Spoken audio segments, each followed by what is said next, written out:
আসসালামু আলাইকুম বন্ধুরা, কেমন আছেন আপনারা? এই মুহূর্তে আমি মেট্রোতে এসেছি। মেট্রো রেলে আজকে ভ্রমণ করব। কিভাবে টিকিট কাটতে হয় আমি দেখাচ্ছি। টাকা দিবেন ওই দিকে, টিকিট পেয়ে যাবেন এই দিকে। যদিও এখানে কাউন্টার ছিল, আমি মেশিনকে পছন্দ করেছি।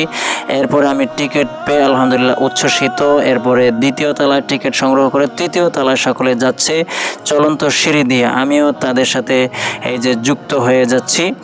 এরপরে খুব ভালো লাগছে, নিজেকে একটু ক্যামেরাবন্দি করে নিলাম। আলহামদুলিল্লাহ উচ্ছ্বসিত, যেহেতু আমি শুধুমাত্র মেট্রোতে ওঠার উদ্দেশ্যেই এখানে আমি কখনো আসি নাই। আজকে বিশেষ এক জার্নি ছিল মিরপুরে, তো সহজে যাওয়ার জন্য আজকে মেট্রোতে আমি উঠেছি। সবাই অপেক্ষা করছে, অলরেডি মেট্রো চলে এসেছে আলহামদুলিল্লাহ। এরপরে মেট্রোর দরজা খুলবে আর আমরা সকলে ভেতরে প্রবেশ করব। এই যে দেখেন, টুস করে মেট্রোর দরজাটা খুলে গেল এবং সকলে ভিতরে উঠে যে যার জায়গা নিয়ে নিল। যদিও আমি পিছিয়ে পড়েছি, তাই এই জায়গায় এসে অতঃপর আমাদের মেট্রো ছেড়ে দিল আলহামদুলিল্লাহ। এইবার মেট্রোতে বসে বাহিরের যে দৃশ্যগুলো দেখা যাবে, এটা সত্যি অসাধারণ। উত্তরা ডিয়াবাড়ির এই যে রাজুকের প্রজেক্ট, এটি দেখলে আপনার মাথা ঘুরে যাবে, এত চমৎকার দেখতে। মেট্রোতে বসে এটা হচ্ছে দেখার মতো একটা জিনিস। যাই হোক, মেট্রোতে বসে বসে আমি ভাবছি যে আপা নাই, আপাহীন মেট্রো। যাই হোক, বাস্তবতা মেনে নিতে হবে, এটাই রিয়েলিটি।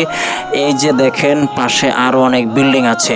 আসলে মেট্রোতে বসে দুপাশে যে চিত্র দেখা যায়, এটা অত্যন্ত সুন্দর। এই যে দেখেন, একজন ভাই এখানে লুঙ্গি গেঞ্জি পরে হাতে ব্যাগ নিয়ে দাঁড়িয়ে আছে, আরেকজন ভাই আমার পাশে মোবাইল চালাচ্ছে। পাশের এই দৃশ্যগুলো অসাধারণ ছিল, সব মিলে সুন্দর একটি মুহূর্ত কেটেছে আলহামদুলিল্লাহ।